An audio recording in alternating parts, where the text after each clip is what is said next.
बाळांनो, व्हिडिओमध्ये पुढे जाण्याआधी कॉमेंट सेक्शनमध्ये तुमचे मार्क्स आणि शिफ्ट नक्कीच कॉमेंट करा. मी प्रयत्न करतोय प्रत्येक व्हिडिओमध्ये मॅक्झिमम विद्यार्थ्यांना रिप्लाय देण्याचा. नक्कीच कॉमेंट करा तुमचे अटेम्प्ट 1 आणि अटेम्प्ट 2 चे तुमचे मार्क्स आणि शिफ्ट. ठीक आहे, चला आजच्या व्हिडिओमध्ये आपल्याला बोलायचे कॅप राऊंड 2026 चे नवीन रूल्स. ठीक आहे, प्रत्येक गोष्ट समजवेल. बेसिक पासून स्टार्ट करू की कॅप राऊंड म्हणजे नेमकं काय असतं, काय काय नियम तुमचे असणार आहेत या वर्षापासून. ठीक आहे, चला सुरू करूया. पण त्याआधी चॅनलला सबस्क्राईब करा बाळांनो. ठीक आहे, जोपर्यंत तुमचं एक बेस्ट कॉलेजमध्ये ऍडमिशन येऊन जात बाळांनो, तोपर्यंत मी तुमच्या सोबत असेल. महाराष्ट्राच्या प्रत्येक विद्यार्थ्याला एक चांगल्या कॉलेजमध्ये ऍडमिशन मिळवून द्यायचंय. ठीक आहे, प्रॅक्टिकली ते पॉसिबल नाहीये, पण ऍटलीस्ट जे आपल्या चॅनलशी जुडलेले आहेत त्यांना एक चांगल्या कॉलेजमध्ये ऍडमिशन मिळवून द्यायचंय. म्हणून नक्की चॅनलला सबस्क्राईब करा बाळांनो. शेवटीपर्यंत तुम्हाला अशीच इन्फॉर्मेशन देत असेल. ठीक आहे, आणि व्हॉट्सअप ग्रुपला जॉईन करा. कॅप राऊंड रिलेटेड सगळ्या अपडेट्स व्हॉट्सअप ग्रुपला येतील, म्हणून व्हॉट्सअप ग्रुपला लगेच जॉईन करा. ठीक आहे, चला सुरू करूया. सगळ्यात पहिली गोष्ट निकाल. आता निकालाबद्दल मी तुम्हाला काल पण बोललो बाळांनो. ठीक आहे, पीसीबीचा निकाल सगळ्यात लवकर एक्सपेक्टेड आहे. ठीक आहे, नेक्स्ट 4-5 दिवसात तुमचा पीसीबीचा निकाल एक्सपेक्टेड आहे बाळांनो. आपण 10 तारखेच्या आत तुमचा पीसीबीचा अटेम्प्ट 1 चा निकाल एक्सपेक्ट करतोय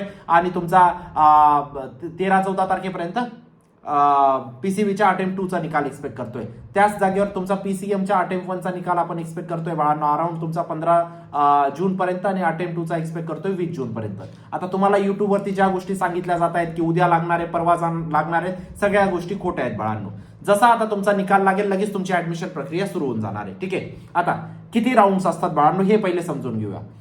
ऍडमिशन प्रक्रियेसाठी बाळांनो सगळ्यात पहिले तुम्हाला ऑप्शन फॉर्म भरायचा असतो. ठीक आहे, याच्यावरती आपण डिटेलमध्ये नेक्स्ट स्लाइड मध्ये बोलूया. ठीक आहे, ऑप्शन फॉर्मच्या हिशोबाने तुमचे 4 राऊंड्स असतात बाळांनो. ठीक आहे, cap round 1, cap round 2, cap round 3 आणि कॅप राऊंड 4 यांना कॅप राऊंड्स म्हणतात. ठीक आहे, आणि जे वेगळे राऊंड्स असतात तुमचे स्पॉट राऊंड, ILS राऊंड आणि मॅनेजमेंट राऊंड यांना काय म्हणतात तुम्ही?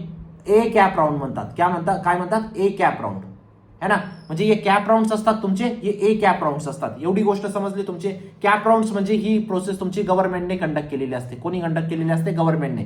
सेंट्रलाइज प्रोसेस असते, centralise admission process, that is called CAP round. ठीक आहे, म्हणजे तिथं कोणाचाच वशिला चालत नाही किंवा तुमचे पैसे भरून दिले आणि तुमचं ऍडमिशन होऊन जाईल, या गोष्टी कॅप राऊंड्स मध्ये होत नाही. या गोष्टी कुठं होतात? तुमच्या ILS मध्ये होतात, स्पॉट मध्ये होतात. ठीक आहे, ILS मध्ये होतात आणि तुमच्या मॅनेजमेंट मध्ये होतात. स्पॉट मध्ये पण जास्त करून नाही होत. ठीक आहे, आता बेसिक गोष्टी समजल्या तुम्हाला है ना. सगळ्यात पहिली गोष्ट कॅप राऊंड म्हणजे काय असतं ते पण आपल्याला समजून घेणं गरजेचं आहे बाळांनो. सगळ्या गोष्टींवर येऊया, पण त्याआधी एक महत्वाची गोष्ट, महाराष्ट्राचा नंबर 1 पर्सनल काउन्सिलिंगची बॅच लॉन्च केलेली आहे. लिंक डिस्क्रिप्शन बॉक्समध्ये टाकलेली आहे. जरी तुमचे कमी मार्क असतील बाळांनो, तरी त्या कमी मार्क्सनुसार तुम्ही एक बेस्ट कॉलेजमध्ये जाणार या गोष्टीची मी तुम्हाला खात्री देतो बाळांनो. टॉप टियर कॉलेजमध्ये CSIT पॉसिबल आहे या गोष्टीची मी तुम्हाला खात्री देऊ इच्छितो. लास्ट इयर भरपूर विद्यार्थी होते ज्यांचे खूप कमी पर्सेंटाईल होते, तरी ते आज महाराष्ट्राच्या नंबर 1 कॉलेजेसमध्ये शिकताय. का रे बाळांनो? व्यवस्थित काउन्सिलिंग केली, व्यवस्थित कॉलेज लिस्ट बनवली काउन्सिलर कडून, व्यवस्थित ऑप्शन फॉर्म बनवला काउन्सिलर कडून, व्यवस्थित निर्णय घेतले. ठीक आहे, कॉलेजला बुक कसं करायचं, नेक्स्ट राऊंडला कसं जायचं, व्यवस्थित डॉक्युमेंटेशन केलं. कोणतं डॉक्युमेंट कुठून काढायचं, कुठं सबमिट करायचं, कुठं ओरिजिनल द्यायचंय, कुठं डुप्लिकेट द्यायचंय, cap round, spot round, ILS round, management round, या सगळ्या गोष्टींना व्यवस्थित समजून घेतलं. त्यामुळे त्यांना कमी पर्सेंटाईलमुळे सुद्धा ते चांगल्या कॉलेजमध्ये गेले बाळांनो. आणि असे खूप सारे विद्यार्थी होते ज्यांचे खूप चांगले पर्सेंटाईल होते तरी थर्ड क्लास कॉलेजेसमध्ये. का? प्रत्येक गोष्ट स्वतःहून करायला गेले, कॉलेज लिस्ट स्वतःहून बनवायला गेले, ऑप्शन फॉर्म स्वतःहून बनवायला गेले. तुम्हाला 350-400 कॉलेजेसचं नॉलेज असेल ना स्वतःला, तुम्ही स्वतः बनवून घ्या. जर नाही आहे ना तर काउन्सिलिंगची हेल्प घ्या. कुठूनही काउन्सिलिंग लावा, पण काउन्सिलिंग नक्कीच करून घ्या बाळांनो. ठीक आहे, डॉक्युमेंटेशन पासून तर verification, option form, CAP round 1, 2, 3, freeze, float, spot, management, fees वगैरे सगळ्या गोष्टी कव्हर्ड असतात. स्कॉलरशिप सुद्धा बाळांनो, मागच्या वर्षी विद्यार्थ्यांची 1 ते 2 लाख रुपये वर्षाची फीज होती, आपण 0 केली ती फीज. कसं काय माहिती? खूप काही तोप नाही मारला आपण फक्त त्यांना योग्य मार्गदर्शन केलं की बाबा या स्कॉलरशिप मध्ये अप्लाय करून दे, बाबा कॅप राऊंडची स्कॉलरशिप आहे याच्यामध्ये अप्लाय करून दे, लॅपटॉपची स्कॉलरशिप आहे याच्यामध्ये अप्लाय करून दे, हॉस्टेलची स्कॉलरशिप आहे याच्यामध्ये अप्लाय करून दे. आम्ही काही नाही केलं, फक्त त्यांना योग्य मार्गदर्शन केलं. हेच गरजेचं असतं बाळांनो, ही गोष्ट समजून घ्या. ठीक आहे, तुम्हाला एक पर्सनल काउन्सिलर असाइन होतात जे नेहमी तुमच्या सोबत असतात. कधीही तुम्ही त्यांना कॉल करा, मेसेज करा. ठीक आहे, असं नाही की limited call, limited message, pro batch घ्या मग प्रीमियम बॅच घ्या, नाही का, तसं काहीच नाही आपलं है ना. सगळ्यांना काउन्सिलर अलॉट होतील आणि सगळ्यांशी ते कॉलवरती बोलतील. ठीक आहे, तुमचे पर्सेंटाईल किती, कॅटेगरी कोणती, कोणत्या सिटीमध्ये ऍडमिशन हवंय, कोणत्या ब्रांचमध्ये हवंय, सगळ्या तुमच्या रिक्वायरमेंट समजून त्यानुसार प्रत्येक कॉलेजमध्ये चेक केलं जाईल. तुमची कॉलेज लिस्ट बनेल आणि तीच कॉलेज लिस्ट तुम्हाला CET-ला सबमिट करायची, जेणेकरून एक कमी मार्क्सला पण तुम्हाला चांगलं कॉलेज भेटू शकेल बाळांनो. जरी तुमचे हाय मार्क्स आले असतील, ओव्हर कॉन्फिडंट नका होऊ. 50% काम अजूनही बाकी आहे. जर हे 50% व्यवस्थित नाही केलं तुम्ही थर्ड क्लास कॉलेजमध्ये जाणार. आणि जर तुमचे लो मार्क्स आले असतील बाळांनो अजून पण डिमोटिवेट नका होऊ.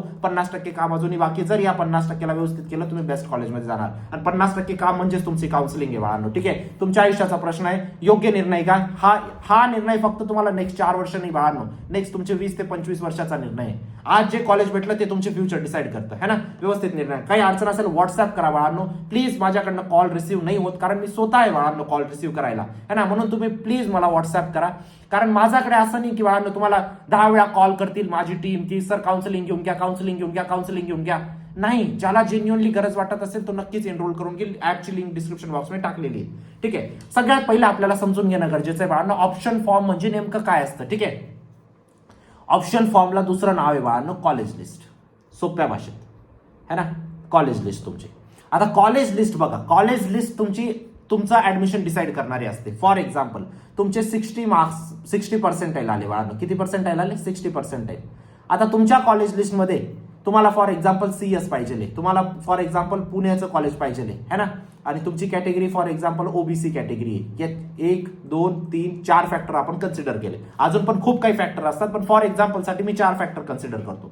यानुसार आता तुमची लिस्ट बनेल है ना. तुमची आता समजा 50 कॉलेजेसची लिस्ट बनली. 1, 2, 3, 4, 5 असे करून 50 कॉलेजेस पर्यंत तुम्ही गेले. 50 कॉलेजेसची लिस्ट बनवली. कशानुसार बनवली? तुमच्या पर्सेंटाईल नुसार. कशानुसार बनवली? कॅटेगरीनुसार. कशानुसार बनवली? तुम्हाला जी ब्रांच पाहिजे त्यानुसार. कशानुसार बनवली? तुम्हाला जी सिटी पाहिजे त्यानुसार. असे खूप सारे फॅक्टर अनालिसिस करून ही लिस्ट बनलेली असते बाळांनो. कारण ही लिस्ट तुमचं फ्युचर डिसाईड करणारी असते. जर तुम्हाला नॉलेज असेल स्वतः बनवा, नसेल नॉलेज काउन्सिलर कडून बनवा. आता बघा, या लिस्टमध्ये तुम्ही तुमच्या हिशोबाने कॉलेजेस टाकले. ठीक आहे, बरोबर. इथपर्यंत आपल्याला गोष्ट समजली. एक छोटीशी गोष्ट सांगतो, जर तुमचे 60% आले तर तुम्ही कॉलेजेसची रेंज कोणती टाकली पाहिजे? +20 -20 किंवा +10 -10. 70% पासून तर 50% पर्यंतचे कॉलेजेस तुम्ही सगळे टाकले पाहिजे है ना. म्हणजे कट ऑफ इकडं तिकडं तरी झालं, 60चं 62 झालं, 60चं 65 झालं तर तुमचं कॉलेज मिस नाही होणार. गोष्ट समजते. तर हे झालं बेसिक तुमचं ऑप्शन फॉर्मची आयडिया आली, कॉलेज लिस्टची आयडिया आली. आता cap round 1, what is mean bye cap round 1? आता ऑप्शन फॉर्म तुम्ही भरला होता. तुम्ही ऑप्शन फॉर्म मध्ये काय टाकलं होतं सांगा मला? 1, 2, 3, 4, 5, 6, 7, 8, 9, 10, 11, 12 असे करून 50 तुमचे कॉलेजेस होते है ना. 1, 2, 3, 4, 5, 6, 7, 8, 9 असे करून 50 होते. आता कॅप राऊंड 1ला तुमची अलॉटमेंट होईल. अलॉटमेंट होईल म्हणजे काय रे बाळांनो? तुम्हाला कॉलेज भेटेल. तुम्ही जी लिस्ट टाकली होती त्याच्याबद्दल काही लागतंय का तुम्हाला? कट ऑफ मॅच होतोय का? कट ऑफ मॅच नसेल होत तुम्ही आउट होऊन जाणार कॅप राऊंड मध्ये. कॅप राऊंड 2ला तुम्हाला पार्टिसिपेट करावं लागेल. ठीक आहे, नवीन लिस्ट अपलोड करावी लागेल. जर तुम्हाला लागलं, तुमच्या लिस्ट व्यवस्थित बनली असेल तर पहिल्याच राऊंडला कॉलेज लागून जाईल. जर तुम्हाला 8 नंबरचं कॉलेज लागलं, जर तुम्हाला काय झालं 8 नंबरचं कॉलेज लागलं तर कॅप राऊंड 2 मध्ये तुमची लिस्ट फक्त 1 ते 7च राहील बाळांनो. 8, 9च्या खालचे सगळे कॉलेजेस उडून जातील कारण तुम्ही प्रिफरन्स ऑर्डरने लिस्ट बनवली आहे. प्रिफरन्स ऑर्डर म्हणजे पहिल्या नंबरचं सगळ्यात चांगलं कॉलेज, दुसऱ्या नंबरचं थोडंसं कमी, तिसऱ्या नंबरचं थोडंसं कमी, चौथ्या नंबरचं थोडंसं कमी, 7व्या नंबरचं थोडंसं कमी, 8व्या नंबरचं त्याच्यापेक्षा कमी, 9व्या नंबरचं अजून त्याच्यापेक्षा कमी. म्हणजे जर तुम्हाला 8वं भेटलंय तर तुम्हाला 9वं पाहिजे का नाही, 10वं पाहिजे का नाही, 11वं पाहिजे का नाही, मग सगळे कॅन्सल होऊन जातात बाळांनो. हे सगळे काय होऊन जातात? कॅन्सल होऊन जातात. मग कोणते उरतात? 1 ते 8 मधले 8व्या नंबरचं तर तुम्हाला भेटलेलं आहे. 1 ते 7 नंबरचे कॉलेज उरतात फक्त कॅप राऊंड 2ला है ना. ही झाली आता सिलेक्शन प्रोसेस. कॅप राऊंडचे सिलेक्शन कसं होतं? आता एक नियम, ज्या गोष्टीसाठी आपण व्हिडिओ बनवलाय, नियम काय असतात? जर तुम्हाला कॅप राऊंड 1ला पहिल्याच नंबरचं कॉलेज अलॉट झालं तर ते तुमचं ऑटो फ्रीज होऊन जातं. काय होऊन जातं? Auto freeze. What is mean by auto freeze? Auto freeze म्हणजे काय असतं? म्हणजे ते डायरेक्ट तुमचं बुक होऊन जातं. तुम्हाला नेक्स्ट कोणताच राऊंड खेळता येणार नाही. जर तुम्ही 1 नंबरचं COEP टाकलेलं आहे, प्रत्येक विद्यार्थी COEP टाकतो 1 नंबरचं. आम्ही पण लिस्टमध्ये सांगताना आम्ही सांगतो की पहिल्या नंबरचं COEP टाकून द्या. का? ऑटो फ्रीज नाही होणार. जर मला 60% आले, मला माहिती COEP नाही भेटणार आहे, पहिल्या नंबरला टाकून देईल मी COEP, कारण ऑटो फ्रीज नाही करायचं मला नेक्स्ट राऊंडला जायचंय. गोष्ट समजते? तर पहिल्या राऊंडला तुम्हाला पहिल्याच नंबरचं जर कॉलेज लागलं तर ते ऑटोमॅटिक बुक होऊन जातं. तुम्ही नेक्स्ट राऊंडला नाही जाऊ शकत. हा झाला तुमचा पहिला नियम. गोष्ट समजते? आता कॅप राऊंड 2-3 मध्ये काय होतं बघा. आता काय झालं बाळांनो? 1 ते 7 मधले कॉलेजेस उरले. 1, 2, 3, 4, 5, 6, 7 कॉलेजेस उरले. आता या 7 कॉलेजेसमध्ये दुसऱ्या राऊंडला तुम्हाला 7 नंबरचं लागून गेलं. कोणतं लागलं? 7 नंबरचं कॉलेज तुम्हाला लागून गेलं. तिसऱ्या राऊंडला, राऊंड 3ला कोणते कॉलेज उरतील? 1 ते 6 मधले उरतील फक्त. आता दुसरा नियम, पहिला नियम समजला, पहिल्या राऊंडमध्ये पहिलंच कॉलेज लागलं तर ते बुक होऊन जातं. दुसऱ्या राऊंडमध्ये पहिल्या 3 पैकी कोणतंही कॉलेज लागलं, पहिल्या 3 पैकी कोणतंही कॉलेज लागलं ते काय होऊन जातं, ऑटो फ्रीज होऊन जातं. काय होऊन जातं, ऑटो फ्रीज. पहिल्या 3 मधलं कोणतंही कॉलेज लागलं ते ऑटो फ्रीज होऊन जाईल तुमचं. म्हणून लक्षात ठेवा, पहिले 3 कॉलेज सुद्धा आपल्याला टॉपचे टाकायचे, जेणेकरून आपलं ऑटो फ्रीज नाही होणार. आता इंटरेस्टिंग सांगतो. तिसऱ्या राऊंडला काय झालं बाळांनो, तिसऱ्या राऊंडला काय झालं तुमचं, आता किती कॉलेज उरले तुमचे, 1 ते 6 ची लिस्ट उरली, बरोबर. 1 2 3 4 5 6, 1 2 3 4 5 6 ही लिस्ट तुम्ही तिसऱ्या राऊंडला टाकली. तिसऱ्या राऊंडचा नियम काय असतो, पहिल्या 6 कॉलेजेस मधलं कोणतं बी बुक लागलं तुम्हाला ते ऑटो फ्रीज होऊन जाईल. पहिल्या 6 कॉलेज मधलं कोणतंही लागलं ते ऑटो फ्रीज होईल. मग या केसमध्ये जर तुम्हाला कोणतंच लागलं नाही तर काही हरकत नाही, पण एखादं लागून गेलं पहिल्या 6 कॉलेजमधलं तर ते ऑटो फ्रीज होऊन जाईल. तुम्ही चौथ्या राऊंडसाठी नाही जाऊ शकणार. आपण कन्सिडर करून तर नाही लागला आपल्याला, मग आपण कशामध्ये जाऊ, चौथ्या राऊंडमध्ये जाऊ. चौथ्या राऊंडमध्ये किती कॉलेजेस उरले, 6 कॉलेज परत उरलेत आपल्याकडे, है ना. 1 2 3 4 5 6. चौथ्या राऊंडमध्ये कोणतंही कॉलेज लागू दे, पहिलं लागू दे, 6वं लागू दे, 10वं लागू दे, 15वं लागू दे, 50वं लागू दे, 300 कॉलेजेस टाकले, 300 नंबरचं बी लागला ना, ऑटो फ्रीज होऊन जाईल. तुम्हाला ते कॉलेज घ्यावं लागेल. नसेल घ्यायचं तुम्ही स्पॉटमध्ये जाऊ शकतात. नियम समजले, थोडेफार समजलं. मला माहिती आहे नवीन आहे तुमच्यासाठी, सगळ्या गोष्टी नवीन आहेत, जास्त नाही समजणार, थोडंफार समजलं. मेन नियम काय तो बघूया आपण आता. स्पॉटवरती जाऊया, ILS वरती जाऊया, ठीक आहे. व्हिडिओ थोडासा मोठा होऊ शकतो पण काही हरकत नाही, है ना. आता बघा, मी तुम्हाला एक गोष्ट सांगतो, खूप महत्वाची गोष्ट आहे. एवढ्या स्लाइडला जर तुम्ही व्यवस्थित लक्ष दिलं बाळांनो, तुम्हाला सगळं समजलं. पहिल्या राऊंडला लिस्टमध्ये पहिलं कॉलेज लागलं तुमचं ऑटो फ्रीज होऊन जाईल, म्हणून पहिलं कॉलेज व्यवस्थित टाकायचं. दुसऱ्या राऊंडला पहिल्या 3 कॉलेजेस मधलं कोणतं पण कॉलेज लागलं ते तुमचं ऑटो फ्रीज होऊन जाईल. तिसऱ्या राऊंडला पहिल्या 6 कॉलेजेस मधलं कोणतंही कॉलेज लागलं ते ऑटो फ्रीज होऊन जाईल. आणि चौथ्या राऊंडला कोणतंही एनी कॉलेज लागलं ते तुमचं ऑटो फ्रीज होणार आहे. गोष्ट समजते, हा महत्वाचे नियम आहे कॅप राऊंडचे बाळांनो, ठीक आहे. आता मी तुम्हाला एक गोष्ट सांगतो, स्पॉट राऊंड. आता गोष्ट काय असते बाळांनो, फॉर एक्झाम्पल 100 सीट्स आहेत. 100 सीट्स काय करतं गव्हर्नमेंट, 90 सीट्स कॅपमध्ये टाकतं, 5 सीट्स तुमच्या ILS मध्ये टाकतं आणि 5 सीट्स तुमच्या मॅनेजमेंटमध्ये टाकतं.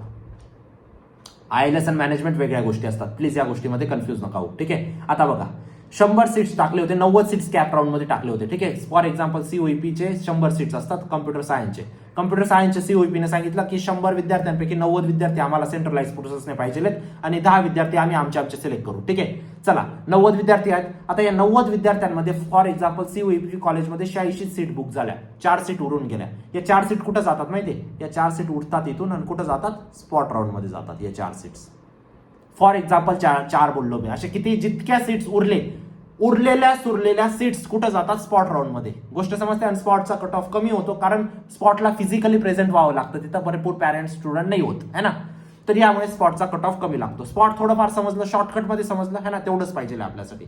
आता ILS म्हणजे काय असतं बाळांनो, ILS राऊंड म्हणजे बाळांनो तुमचं कट ऑफनेच ऍडमिशन होतं, पण ILS चे कट ऑफ वेगळे असतात, कारण ILS ची फीस खूप जास्त असते बाळांनो, 2x किंवा 3x, है ना. फॉर एक्झाम्पल तुमची ओपनची फीस 2 लाख रुपये पर वर्षाची, है ना, 2 lakhs, है ना. तर तुमची ILS ची प्रत्येक कॅटेगरीची, open, OBC, SC ST any कॅटेगरीची फी किती असेल माहितीये का, किमान 2x किंवा 3x. काही कॉलेजेस 2x घेतात, काही कॉलेज 3x घेतात. 3x म्हणजे 6 लाख रुपीज तुमची फीज असेल बाळांनो प्रत्येक वर्षाची. 6 lakhs into 4 करा, 24 लाख रुपीज तुमची फी असेल ILS राऊंड मधून, है ना. म्हणून ILS राऊंडला खूप कमी विद्यार्थी जातात, कारण फी जास्त असते आणि त्याच्यामध्ये पण कट ऑफ लागतात. असं नाही की डायरेक्ट किती पर्सेंटाईल राहिले तुमचं होऊन जाईल, नाही, ठीक आहे. त्यानंतर असतं मॅनेजमेंटमध्ये तुमचे 0% आले तरी ऍडमिशन, पण डोनेशन किती, 15 लाख, 20 लाख, 25 लाख हे डोनेशन भरून त्यानंतर कॉलेजची फीस दरवर्षीची भरायची, एवढी फीस जाते. समजल्या थोड्या गोष्टी. मला जास्त एक्सटेंड नाही करायचा आजचा व्हिडिओ, मला फक्त महत्वाच्या गोष्टी तुमच्यापर्यंत थोडा पिक्चर द्यायचा आहे. याच्याहून डिटेलमध्ये गोष्टी आपण पर्सनल काउन्सिलिंग मध्ये तर एक्सप्लेन करणारच आहे मी, सगळ्या गोष्टी पर्सनली मी एक्सप्लेन करणार आहे विद्यार्थ्याला, पण युट्यूबवरती पण मी थोड्याफार गोष्टी सांगणार आहे, ठीक आहे. जरी लो मार्क्स असतील बाळांनो तरी एक बेस्ट कॉलेजमध्ये जाणार, या गोष्टीची मी तुम्हाला 101% कल्पना देऊ इच्छितो बाळांनो. पॉसिबल असतात गोष्टी, कॅपमध्ये नाही झाला आपण स्पॉटमध्ये जाऊ, स्पॉटमध्ये खूप जास्त चान्सेस असतात, तिथं तुम्हाला खूप कामात येईल. आणि तुम्हाला आता समजलं असेल कॅप राऊंड मध्ये कॉलेज लिस्ट किती इंपॉर्टंट असते, आणि ती कॉलेज लिस्ट तुम्ही वेल एक्सपिरियन्स काउन्सिलर कडून बनवून घ्या बाळांनो, ठीक आहे. तुमच्या आयुष्याचा प्रश्न इथं योग्य निर्णय घ्या, प्लीज कॉल नका करू, काही अडचण असेल व्हॉट्सअप करा मला, कॉल नाही रिसिव्ह होत रे बाळांनो. पूर्ण दिवस तुम्हाला लेक्चर्स द्यावे लागतात, सेशन्स घ्यावे लागतात मला, है ना. काही अडचण, व्हॉट्सअप मी रात्री नक्कीच बघतो, प्रत्येक विद्यार्थ्याचा मेसेज बघतो, एक विद्यार्थ्याचा मेसेज मी टाळत नाही, ठीक आहे. नक्कीच एनरोल करा काउन्सिलिंगमध्ये. ठीक आहे. महाराष्ट्राची नंबर 1 टीम आहे बाळांनो. आणि कॅप राऊंड्स वगैरेच्या सगळ्या अपडेट व्हॉट्सअप ग्रुपला, व्हॉट्सअप ग्रुपला जॉईन करा, चॅनलला सबस्क्राईब करा. भेटूया नंतरच्या व्हिडिओमध्ये. तोपर्यंत बाय, टेक केअर, थँक्यू.